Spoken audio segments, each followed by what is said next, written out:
Today's project is inspired by the artist Jen Aranyi. She does a lot of landscape artwork and uses watercolors. Hers tend to be smaller sized, but for our project today, we're going to use a larger piece and we're going to be inspired by Little Blueprint Art Studio. And you can see this post that they have on Instagram, so be sure to check them out and see the other artworks that she has come up with.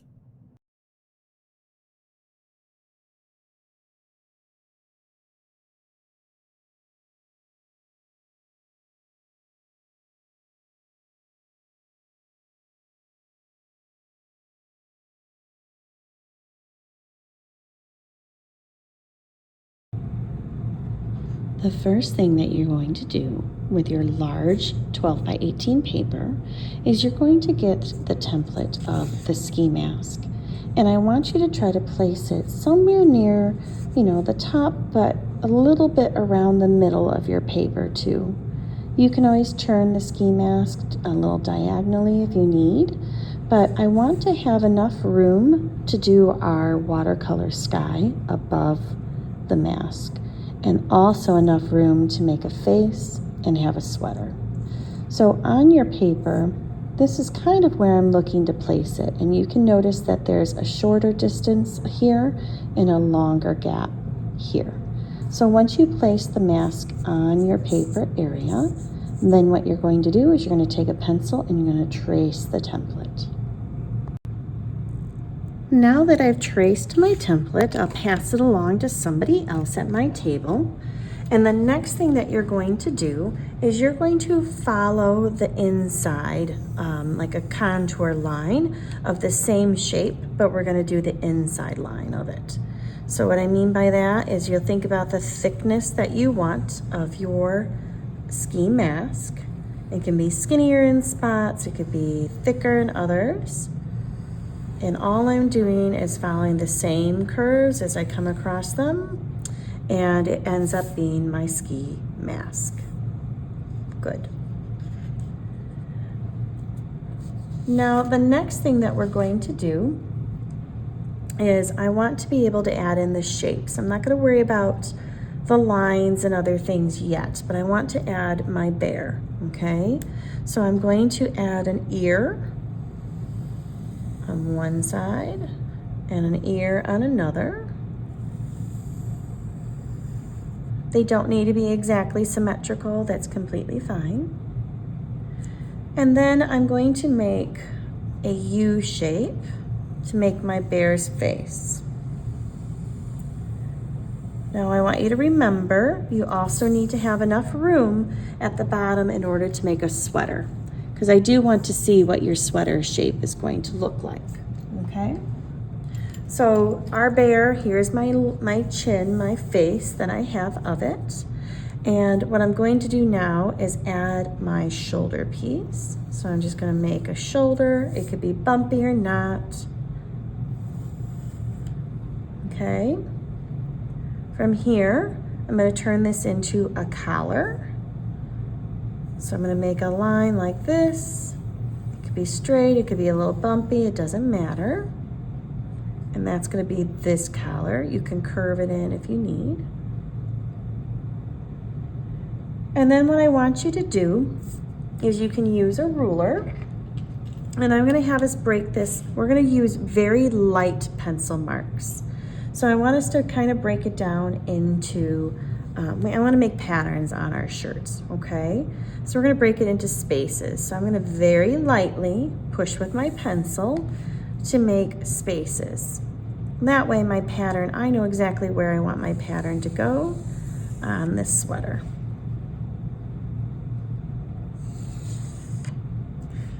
And I'm not making them very close together. I'm adding in 4 lines, and that'll give me plenty to be able to come up with a really neat design for my bear here. Okay. So if you wanted to, you can also think like a finger's width between it. You can have it like here. This is kind of a little bit of 2 fingers, but think about it as you go with that part. Okay. Now, let's go back to our bear's face. what I'm looking for here is I'm going to make our bear's nose. So you're going to make a larger nose. I do like a curve like this. Give it a little bit of a curve on the ends. We'll bring it down. And then you connect it. And then we'll add the upside down Y for the face. Great. Okay. So in our bear here, same thing. Now that I have this part, what I'm going to do is I want to have like a space of where I want a white area for my bear. So I'm going to very lightly do a U shape, big U, kind of going around my bear's face like this. And just like we did here, I want you to try to have maybe about a finger space in between. So what we're gonna do is you're gonna do a finger space and we're gonna draw a line very lightly, but I'm not gonna go through this area. And again, a finger space, drawing my line, and repeat until you fill in your entire bear.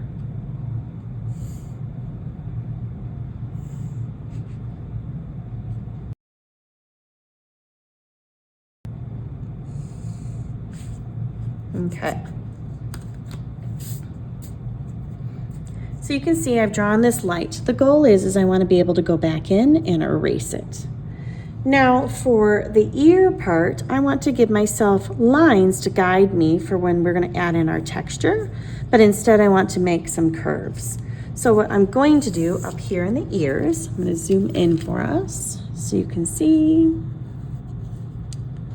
I've got this shape and we're going to do the same contour lines about a finger width apart. I'm going to go nice and light with my pencil, and again I'm going to do it again. And I do one more. So I added 1, 2, 3 because I want to have a little bit of white space. And you're going to do the same. So it looks like a bunch of rainbows at the moment. I'm going to go over to the other ear and you're going to repeat that. 1, 2, 3. Good. So this is where our bear should be looking like at this point. For this next part, what I want you to do is you're going to outline in Sharpie our ski mask, our nose, and our mouth. And then I'll show you the next steps.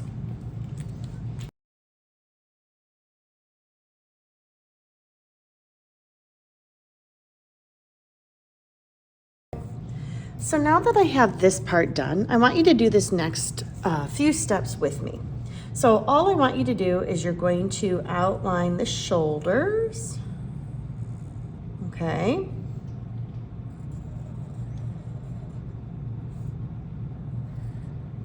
And then you're going to outline the first line of the ear.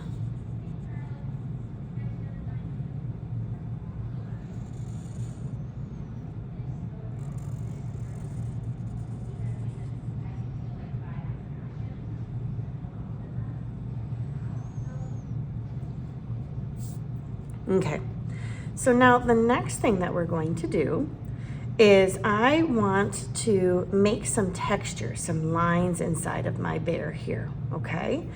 And in order to do that, we're going to start it here.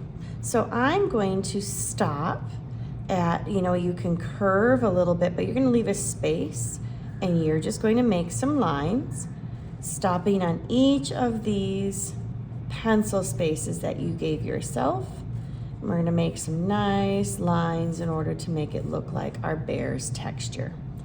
So you're not tracing this or the outside. Instead, you're just adding in these lines. They could be different thicknesses if you need. They don't have to be as long, but you're filling them in on each of these lines. So go ahead and do that for your bear.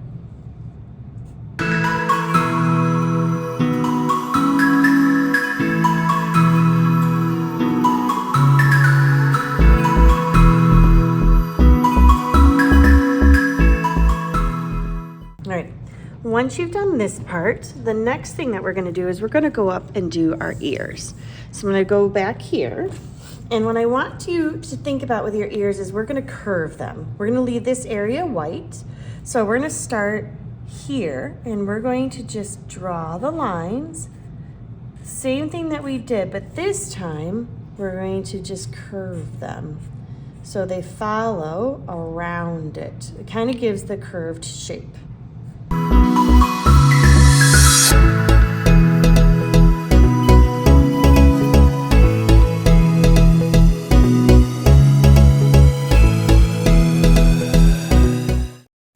Okay, so now that we've gotten this far, what we're gonna do is we're gonna go back to our pencil, and we're going to look at our Aranyi ideas and be able to make a ski-scape, you know, as if we're skiing, what the reflection is in the ski goggles. All right, so for this part, when we're working on our Aranyi landscape for our skiing, I wanted to say I have an image, so I'm going to pull it up here so you can see exactly what I'm looking at. And what we need to first do is we need to think about where our, ground line is, so our horizon line. So on here, I'm just going to draw a line. It doesn't have to be perfectly straight because it's on snow, across my ski mask. Our horizon line is where the sky and the ground meet. So the next thing I'm going to do is I'm going to add in my mountainscape. So I'm going to kind of draw some mountain lines, kind of a zigzaggy. They can be a little messy. That's totally fine. You can come all the way down, and then you can go back and do another. So just draw some so they cross across the board there. Good. Now the fun part that she does is she divides these up a little bit. She just draws down her mountaintops. She just adds in, a little, like, kind of looks like snowfalls falling down of each of her mountains.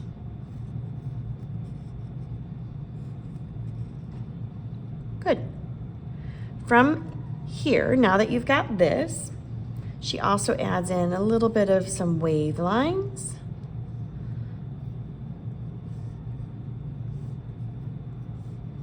Okay. And in each of these snow pieces that she's done, she always does diagonal lines inside of them.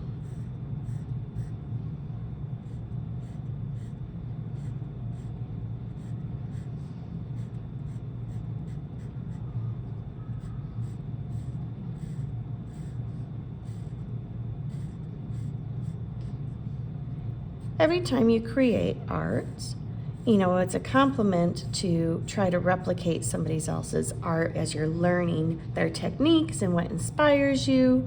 But it's also, you can never sell the art that you replicate because it's not entirely your concept or ideas.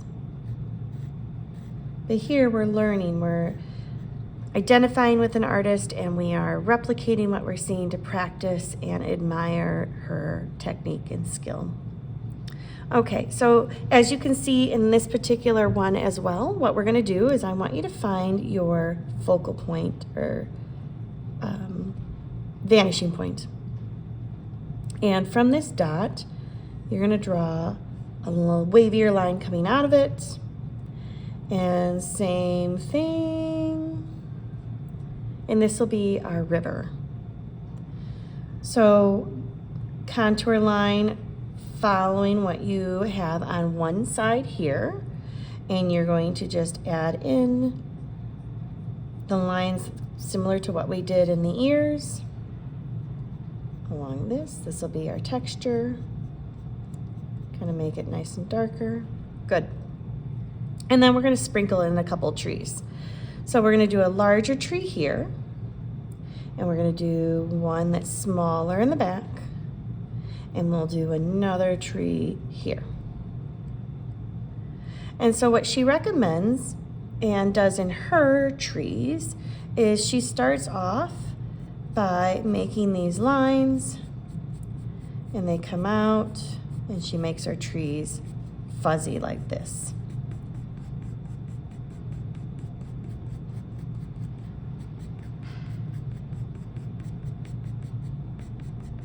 So that's one way. Another way is you can just draw your lines going down like such, make it little arrows, and make them that way.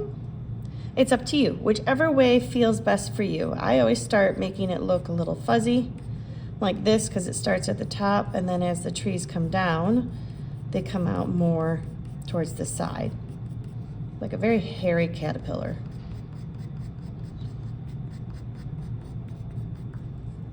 Excellent. And then add in a couple random dots, and that gives you Jenna Aranyi's skiscape in our mask. For this next part, what I want you to do is you're going to take your Sharpie and you're going to go over what you did and what you liked about your pencil design. I have skinnier Sharpies too if you did smaller pieces. If these Sharpies are nice and pointed, then you should be fine to be able to use these as well.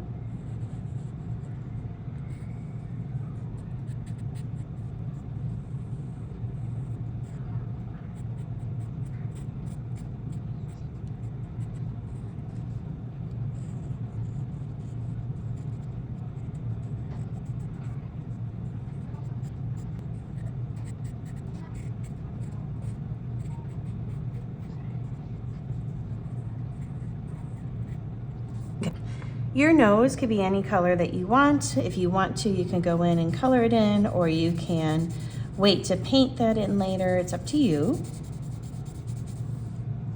All right, so now the last thing that we're going to do with our Sharpie here is I want to give a background to my bear. So I'm going to find, again, my horizon line. So I'm going to draw my horizon line behind my bear. Okay. And then I'm going to add a couple more mountains. You can use Sharpie or you can go right into your pencil for it and then do Sharpie. Just like we did above. So you're just gonna add in a little bit of mountains.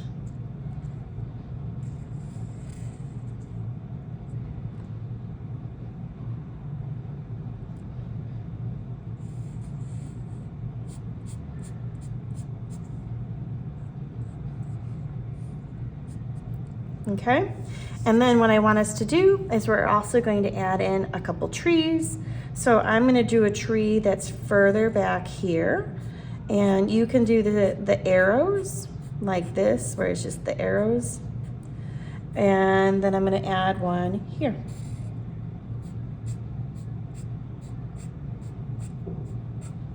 Just like that. Now, before we start doing our design in our scarf area and our sweater, what I would like you to do is take an eraser and just erase the pencil that you see in these areas that we've already just done, and then we'll focus on this part.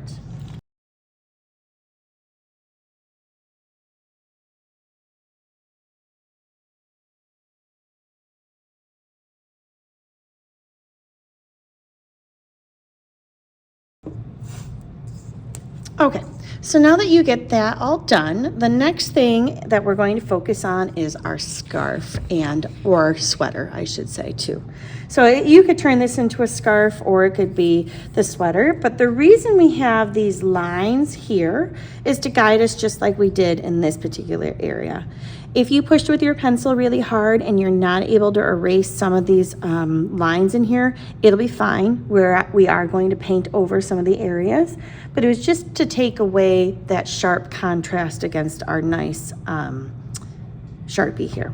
So in the sweater, I want you to think about some patterns and designs that you might use. You could do snowflakes, you can do, I mean, honestly, anything that really stands out to you. I'll have some different patterns for you to take a look at and see if they inspire you. But think it's more winter like. So as I'm doing it, I'm going to use a pencil, and then I'll go in and use my Sharpie later, and then we'll use marker. So let's work on our first step. Take your time now, and I want you to make a pattern in each of these different spaces. It could be a repeating pattern, it could be a different pattern, up to you.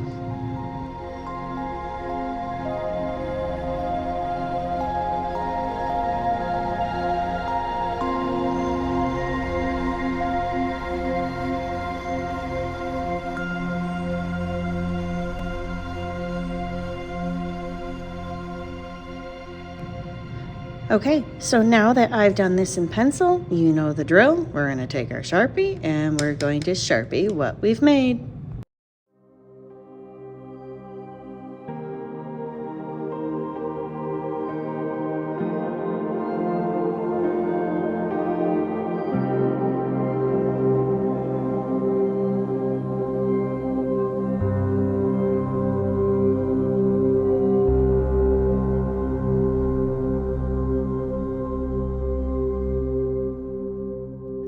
Once you're done with the Sharpie, start going in and choosing a color scheme. Think of your winter colors that you would go skiing with. It could be bright colors. Take your time and make a repeating pattern or not. I have lots of different colors, but use that edge of your marker in order to give it that thickness. And as you can see, I'm just putting it on its side and I'm going in as nicely as I can. You outline and you fill. One thing I wanted to point out as I'm coloring, I am using the thicker side of the crayon, and I'm using the outline and fill method. It just makes it easier. You can rotate your paper too. So what I mean by that is I am outlining. It's hard sometimes when you're working in bigger chunks that your hand gets tired. Even mine does. So what I'm doing is I outline, I'm always easier to draw towards yourself. And as I'm doing that, now comes the easy part, and I just literally fill it with my marker. So I have it on its side instead of just directly like this, and it makes these nice strokes. But it's just easier to clean and to color in, where you can break it into chunks, you can fill in a lot easier and faster, and gives you a little bit more control. So I fill in my mask as well as my sweater. Think of your color scheme. A color scheme is, choosing only a few colors, and that way it's not too bold, because we want the bear to really stand out and our sky like Aranyi does. So once you're done with this part, the final part that we're going to do is we're going to use watercolor and we're going to paint our background sky.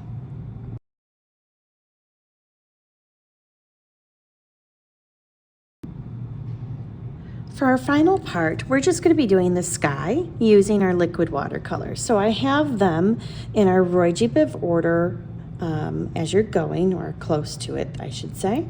But what we're going to be doing is working on, I would recommend 2 colors for your sky.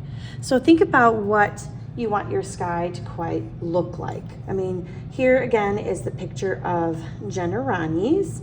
You could do, like a green and a yellow if that stands out for you.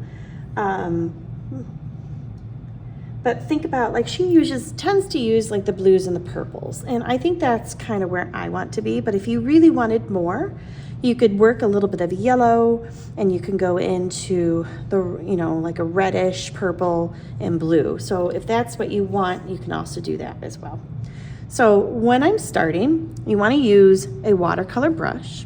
So a typical watercolor brush looks like this. It really drinks up the water. It's very gentle on the paper, because we're painting with water instead of just paint. It's watercolor.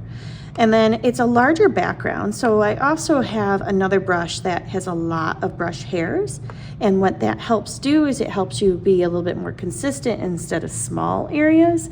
Aranyi works in very small, delicate spaces on her pieces, whereas we're using a larger canvas. So for your smaller areas, I recommend using the smaller brush, and for your larger areas more on top, using the larger brush.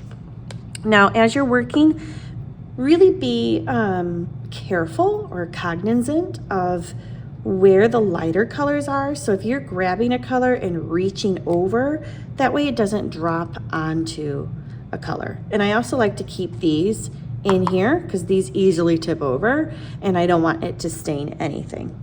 All right, so in my particular project piece here, I'm going to open up my yellow, which I know looks more orangey, but that's just the way it is. And what I'm going to do is I'm going to add a little bit of water to my paper in the spot that I really want it to. Now don't worry about your marker is going to bleed a little bit if it touches. That's okay, that's kind of part of the plan. And I'm going to spread this yellow on my paper here. And I can do, if you didn't want to have it completely wet on one side, the wetness helps spread it. The water keeps it contained in wherever you put the water. And that's kind of why I like to add the water first, so then your paint colors only move where they should be moving. So I use the larger brush. As you can see, it makes it harder to really choose and have it stay where you want it to stay versus going and mixing anywhere. So the smaller brush allows me to get into these smaller spaces, okay? All right. So as I go, I've got my first one. I might add a little bit, I want a smaller portion up here as it's going like such. And then I'm gonna move into my next colors.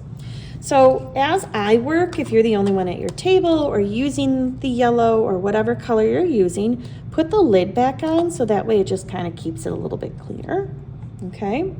And then I'm going to grab a little orange for myself. Not much, just a little bit. And I'm gonna put my orange. The more water you use, the more it's gonna kind of spread around. So if I put water on my paper and I grab my color and touch it, it's gonna kind of make these really cool effects. So you can paint in different ways and textures when you're using watercolor.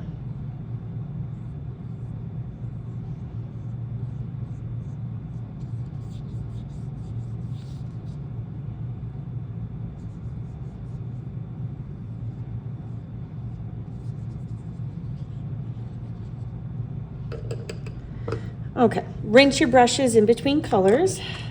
And now for me, what I want to do is I'm gonna do a little purple and end on blue. But again, you could do two colors and I'll show you some examples as you're working too.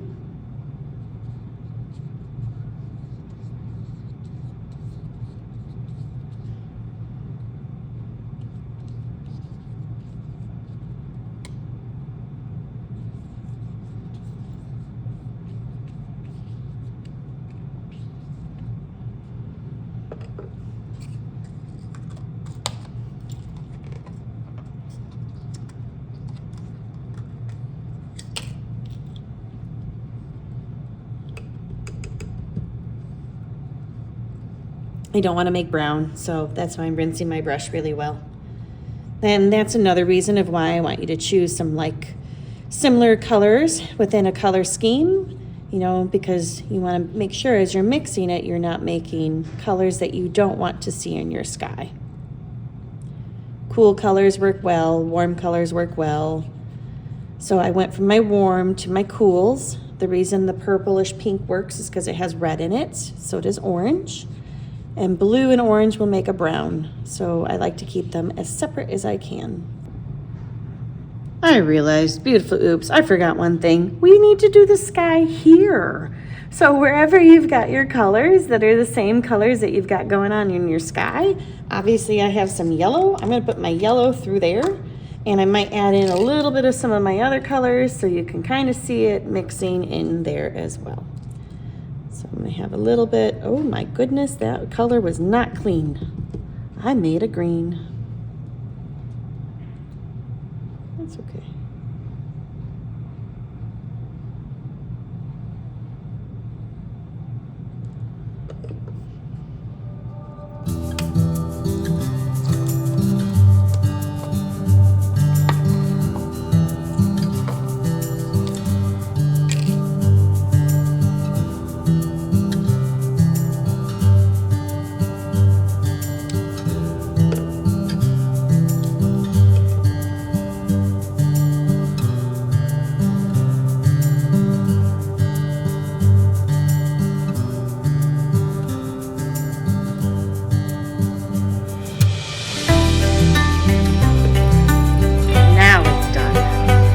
you can see now, it feels